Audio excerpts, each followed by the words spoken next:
group of education. Today I am conducting this session for grade 5. Subject is math. We are going to discuss chapter number 6 and this is my session number 1. That is, the chapter's name is HCF and LCM. So this is a new chapter, correct? तो आज हम नया chapter HCF and LCM start करेंगे. Now what is the full form of HCF? HCF का full form क्या है? HCF. So H is highest common factor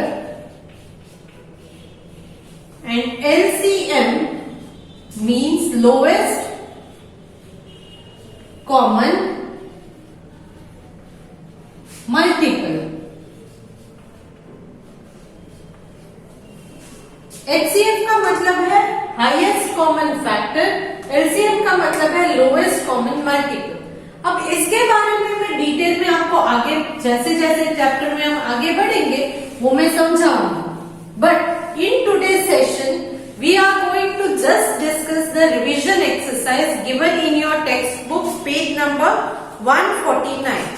आपकी text book में पेज नंबर 149 पर जो रिवीजन एक्सरसाइज दी गई है जिसमें factors, multiples, prime numbers, composite numbers जो हमने प्रीवियस चैप्टर में ऑलरेडी कवर कर लिया है उसी के रिलेटेड, उसी से कनेक्टेड एक्सरसाइज दी गई है. तो इस एक्सरसाइज को हम पहले सॉल्व करेंगे and then we will move forward और उसके बाद आगे बढ़ेंगे. So now let us see what is given in the exercise. Exercise में क्या दिया है? This exercise will help you recall the term factor, multiple, prime number and composite number. ये सारी चीजों का मीनिंग क्या था ये आपको इससे याद आ जाएगा. Now, select the answers for the blanks from the numbers given in the box below. तो इनके आंसर्स आपको ढूंढने हैं ब्लैंक्स के और ये आंसर्स आपको जो येलो बॉक्स दिए हैं उन्हीं में से है. तो जो आंसर आपको आए उसका अगेंस्ट उसके साथ जो ब्रैकेट में वर्ड्स दिए हैं, लेटर्स दिए हैं, वो लेटर्स भी आप लिखोगे. क्लियर? तो इनको लिखने के बाद क्या होगा? Now arrange the letters given by the side of the answer in the blanks below. नीचे जो ब्लैंक दी गई है A B C D E, I know आपको शायद 1 2 3 4 5 6 ऐसे ब्लैंक्स के नंबर दिए हैं बट आपको A B C D E consider करना है उन ब्लैंक्स को और उनके अगेंस्ट जो आंसर में लेटर मिले हैं उन लेटर्स को उनके साथ लिखना है. You will get the name of famous Italian mathematician. A special sequence of number that is named after him is closely connected to many aspects in nature. तो इससे आपको इटालियन मैथमेटिशियन का नेम मिलेगा जिससे क्लोजली कनेक्टेड जो है वो numbers के सीक्वेंस आपको जो फेमस मैथ्स में है वो उसका आंसर मिलेगा. आंसर में क्या आएगा? फिबोनाची. क्लियर?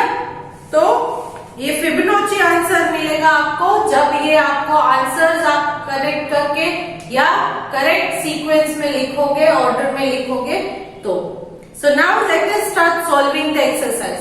मैं यहाँ पर पूरा का पूरा एक्सप्लेन करूंगी और जो पीडीएफ आपको मिलेगी उसमें आपको कैसे किया है वो आंसर आपको मिल जाएगा. Now let us start. Blank number 1 and dash are the odd factors of 14. 1 and dash are odd factors of 14.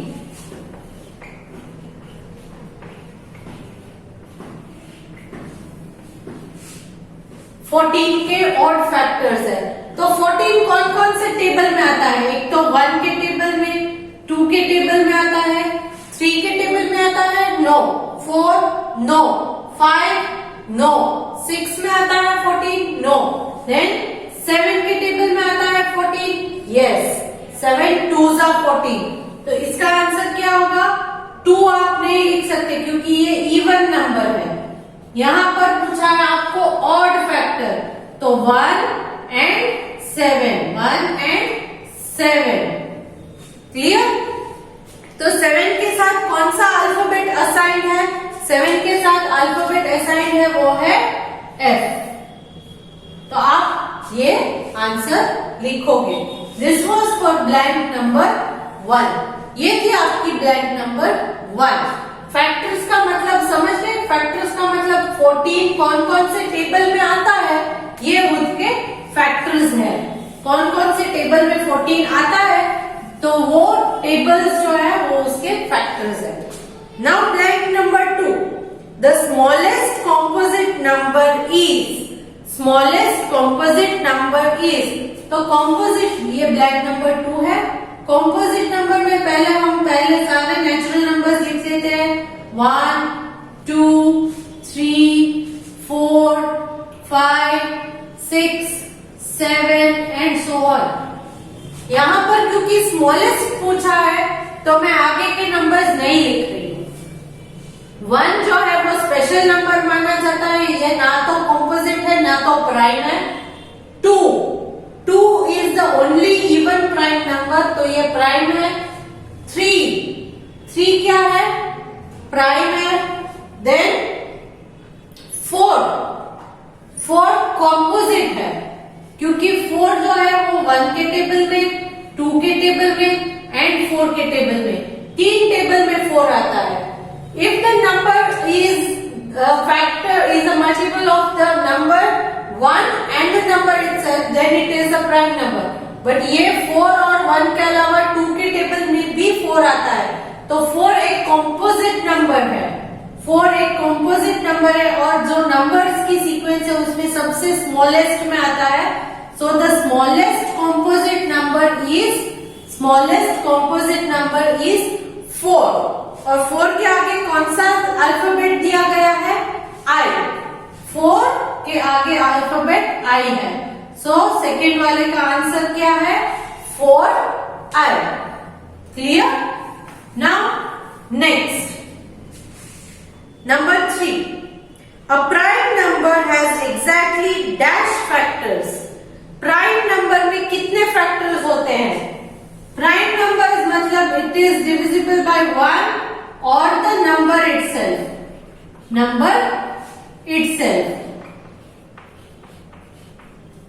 तो यहां पर कितने, the prime number is exactly having dash factors, तो कितने फैक्टर्स हुए? एक 1 और एक वो नंबर।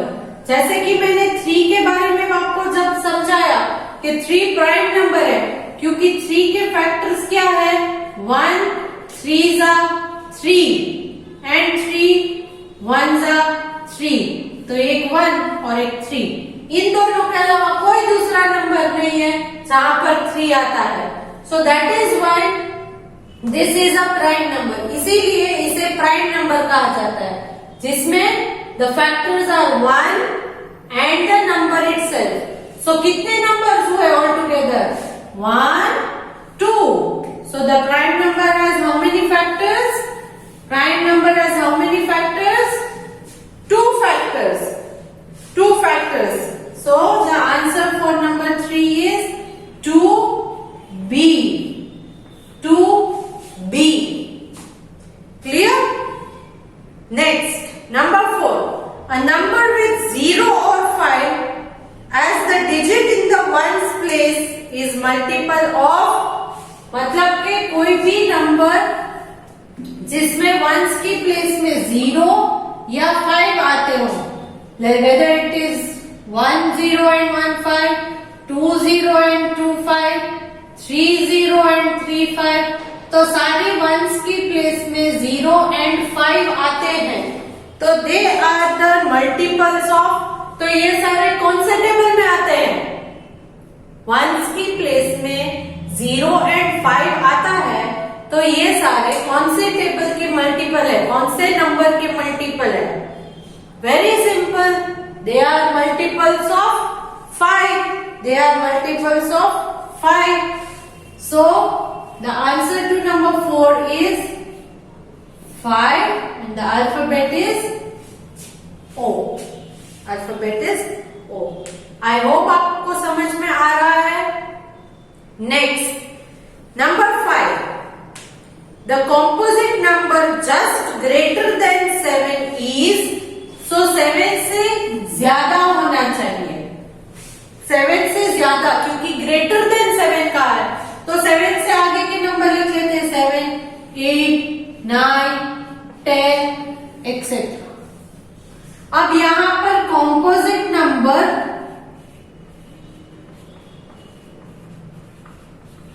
ग्रेटर देन 7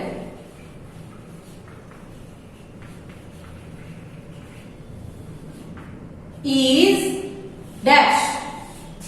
तो कॉम्पोजिट नंबर मतलब जिसके फैक्टर्स 1 एंड नंबर इटसेल्फ से कुछ अलग भी हो. तो 7 को नहीं लेंगे, हम 8 को लेंगे. तो 8 के फैक्टर्स कौन कौन से है? 1 8 जा, 2 4 जा, करेक्ट. तो फैक्टर्स क्या है? 1 2 4 8, 1 2 4 8. तो यहाँ पर ये प्राइम नंबर है या कॉम्पोजिट नंबर है? अगर प्राइम होता तो नंबर एंड इटसेल्फ ही आएगा, बट यहाँ पर 2 and 4 भी है, तो that means 8 is a composite number. So वही आपको पूछा है ना, the composite number just greater than 7, मतलब 7 से जस्ट नेक्स्ट जो आता है वो वाला. तो द आंसर इज 8. ये 8 है, वो ग्रेटर देन 7 है, वो कॉम्पोजिट भी है.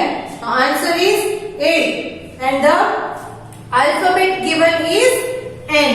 इसके अगेंस्ट अल्फाबेट है N. And this is the answer to the blank number 5. Blank number 5. Clear? समझ में आ रहा है? ओके. नाउ नेक्स्ट ब्लैंक है blank number 6. Dash is an odd multiple of 3. तो ऑड मल्टीपल ऑफ 3 चाहिए आपको. Odd multiple of 3.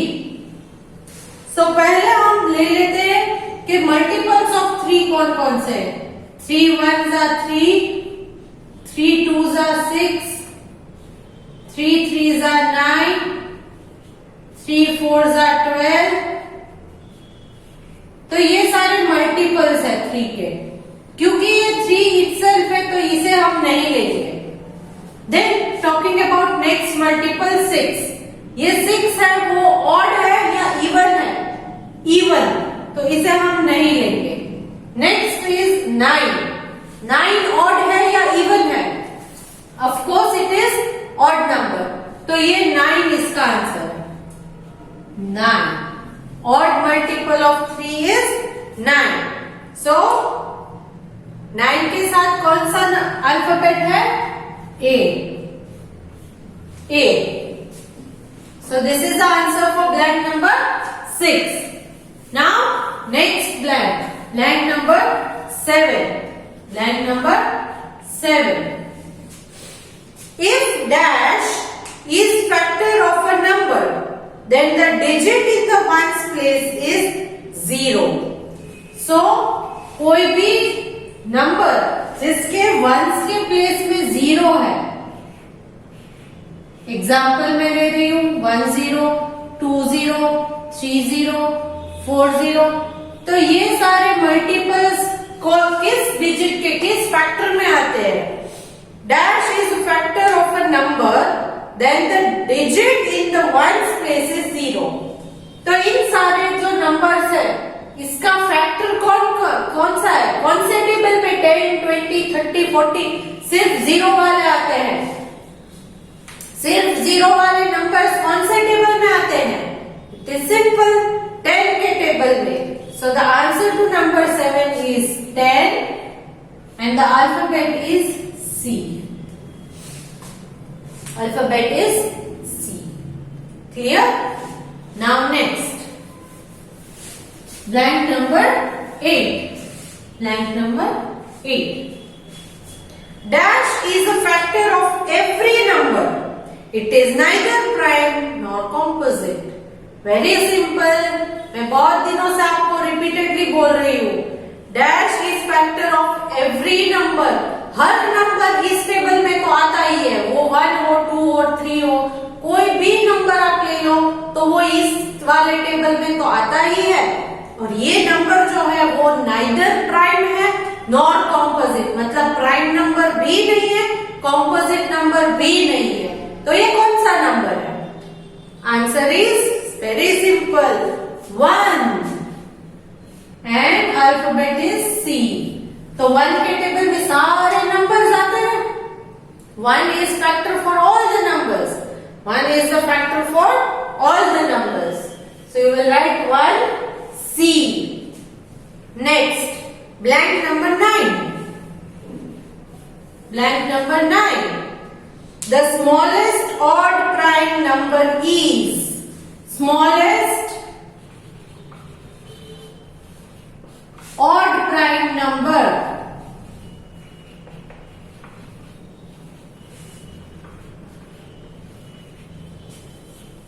कौन सा है? लिख लेते हैं नंबर्स 1 2 3 4 5 एंड सो ऑन, ये सारे नंबर्स हैं। तो स्मॉलेस्ट नंबर चाहिए तो यहां से स्टार्ट करेंगे। 1 है वो नाइदर कॉम्पोजिट नॉर प्राइम है, इसलिए 1 को हम छोड़ देते हैं। 2 ये ऑड नहीं है, ये इवन है, तो इसे भी छोड़ देते हैं। नाउ 3 ऑड है, यस। प्राइम है, यस, क्योंकि 3 1 के टेबल में एंड 3 के टेबल में ही आता है, दूसरे किसी टेबल में नहीं आता। तो ये ऑड भी है एंड प्राइम भी है। तो smallest odd prime number is 3 and the alphabet assigned to it is I। 3 के साथ कौन सा अल्फाबेट असाइन्ड है? I। सो answer is 3I। 3I। Now last blank. If a number has 2 and 3 as factors, कोई ऐसा नंबर है जो 2 के टेबल में भी आता है और 3 के टेबल में भी आता है। If a number has 2 and 3 both as factors, then it has dash also as a factor. तो वो इस टेबल में भी आएगा। यहां पर डिविजिबिलिटी टेस्ट के रिलेटेड है, तो डिविजिबिलिटी टेस्ट याद कीजिए। 2 and 3 both divisibility test pass कर लेगा तो that number is divisible by 6। Divisibility of 6 याद आ गई? यहां पर वही पूछा है। तो ब्लैंक नंबर 10 जो है उसका आंसर है 6 और उसका अगेंस्ट हम क्या लिखेंगे? J। करेक्ट। 6 के अगेंस्ट हम लिखेंगे J, क्योंकि अगर आप काउंट करो A B C D 1 2 3 4 जो आपके ब्लैंक्स के नंबर है, तो वहां 10 में J आएगा, तो वहां पर J का J ही लगा देना है। नाउ ब्लैंक्स को किस तरह से अरेंज किया गया है? ब्लैंक्स को किस तरह से अरेंज किया गया है? जो नंबर 1 है उसे A, number 2 is B, 3 is C, D is 4, E is 5, F 6, G 7, H 8, I 9 and J is 10। तो इन ब्लैंक्स के मुताबिक जो आपको आंसर्स मिले हैं, उन आंसर्स के अल्फाबेट्स को अगर आप अरेंज करोगे तो you will get this word F I B O N A C C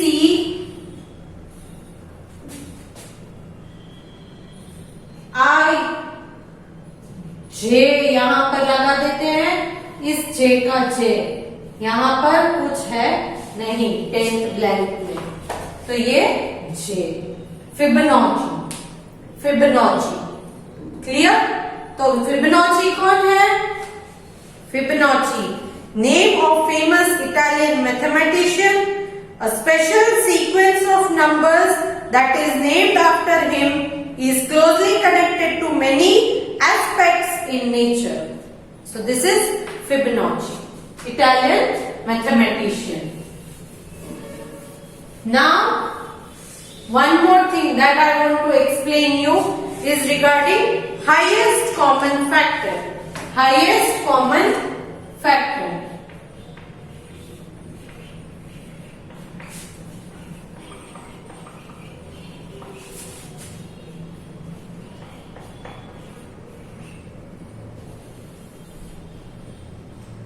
यहां पर हमने रिवीजन एक्सरसाइज सॉल्व कर दी है। अब हम next thing that is HCF, highest common factor को स्टार्ट करते हैं।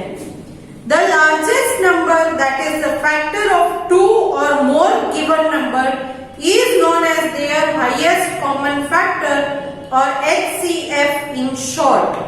मतलब कोई भी 2 नंबर या 3 नंबर आप ले लो, तो उन 2 नंबर्स को या 3 नंबर को जो हाईएस्ट कॉमन उनका फैक्टर होता है, मतलब कि दोनों नंबर्स किसी एक ऐसे नंबर में आने चाहिए कि ये एक ही टेबल में दोनों नंबर्स आते हैं, तो उसे उसका हाईएस्ट कॉमन फैक्टर कहा जाएगा।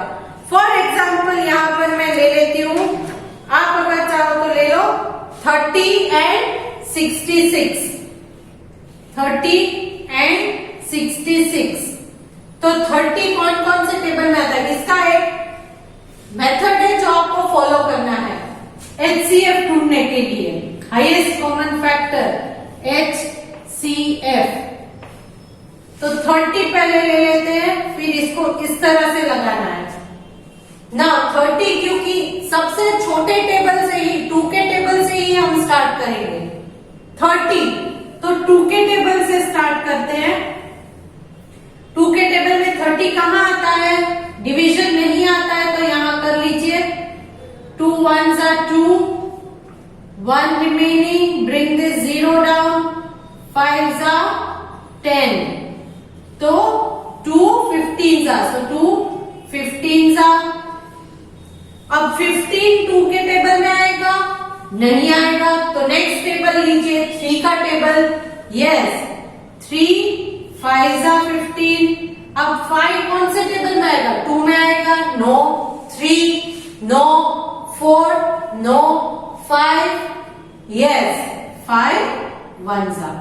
तो यहाँ 1 आ जाने के बाद हम रुक जाएंगे। Now 66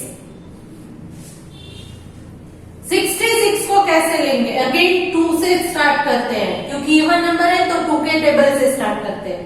2 3s are 6, again 2 3s are 6, 2 3s are 6, 2 3s are 6 कर दिया। यहां पर भी आप ऐसे कर सकते हो, 2 के टेबल में 3 नहीं आता है, तो 2 1s are 2, तो यहाँ 3 है तो 1 बच जाएगा, तो ये 1 यहाँ लगा दिया, तो 1 0 10, सो 2 5s are ये 10। क्लियर? तो यहाँ पर भी मैंने डायरेक्ट किया है, 2 33s are 66, फिर से 33 जो है वो 2 के टेबल में नहीं आएगा क्योंकि ये ऑड है। 3 के टेबल में देखिए, yes 3 1s are 3, 3 1s are 3, 3 1s are 3, 3 1s are 3, so 3 11s are 33। Now again 11 एक प्राइम नंबर है, सो 11 1s are। So now HCF is equal to, पहले ये लिख लेते हैं 30 का 2 into 3 into 5, 2 into 3 into 5, 66 का 2 into 3 into 11, 2 into 3 into 11, ये 66 के हैं। कॉमन कौन से है ये देख लीजिए, 2 2, so HCF is equal to 2, 3 common, so 3। दोनों में 2 आता है तो 2 को ले लेंगे 1 टाइम, दोनों में 3 आता है तो 3 को ले लेंगे 1 टाइम, फिर यहाँ पर एक 5 है, यहाँ पर 11 है, तो इसे हम नहीं लेंगे, जो कॉमन है उसी को लेंगे। तो 2 3 2 into 3, 2 3 6. So HCF is 6. Clear? तो ये जो मैंने मेथड फॉलो की, that is called as factorisation method, prime factorisation method. जो ये मेथड मैंने आपको सिखाई, ये थी प्राइम फैक्टराइजेशन की मेथड। एक और मेथड होती है HCF फाइंड आउट करने की, वो है डिवीजन मेथड। वो है डिवीजन मेथड। डिवीजन मेथड कैसे करते हैं? यहां पर हमने लिए थे 30 and 66। तो डिवीजन मेथड में आप क्या करोगे? डिवीजन मेथड में बड़े वाले नंबर को डिवीजन के फॉर्म में अंदर लोगे, छोटे नंबर को बाहर रखना है। नाउ इसे आप डिवाइड करते जाओगे। 31 30, 32 60। यहां पर चेक कर लीजिए अगर आपको टेबल नहीं आता है तो। 32 कितना आएगा? 60। 2 0 0, 2 3 6। नाउ 33 3 0 0, 3 3 9। तो यहाँ 90 नहीं ले सकते, तो यहाँ 32 60 लेंगे। अब कितना बच गया? माइनस कीजिए। 6 minus 0 is 6, 6 minus 6 is 0। अब नेक्स्ट क्या करना है? ये 6 बच गया। अब ये छोटे वाले नंबर को अंदर लेंगे, मतलब आप यहाँ पर डायरेक्ट ऐसे करते हो। अब ये 6 बाहर आ गया और अंदर आप क्या लेंगे? 30। मतलब कि यहाँ पर मैंने क्या किया, ये जो 6 बच गया है, ये 6 बच गया। अब नीचे कैरी करने के लिए कुछ भी नहीं है, तो हम अब इस 6 को बाहर लेंगे और इस 30 को अंदर लेंगे। तो उसी को मैंने यहाँ पर इस तरह से कुछ लिखा था। कैसे लिखा मैंने? 30 66, 2 60, माइनस किया, 6 बच गया, तो इसे यहीं पर कंटिन्यू किया, डिवाइडेड बाय 30। नाउ यहां पर आप अलग से करो या यहीं पर करो, फर्क कोई नहीं पड़ेगा। अब यहां पर मैं करती हूं 6 के टेबल में 30। 6 हाउ मच जा 30? 6 5 जा 30, तो रिमाइंडर 0। तो ये जो लास्ट में बच गया, दैट इज HCF इज 6। तो आपने ऑब्जर्व किया कि मैंने दो अलग अलग मेथड से HCF फाइंड आउट किए। पहले जो ये वाला मेथड फॉलो किया था उसे कहेंगे प्राइम फैक्टराइजेशन, इसे कहेंगे डिवीजन मेथड। ये है डिवीजन मेथड। तो HCF फाइंड आउट करने के दो अलग अलग तरीके हैं, prime factorisation and division method.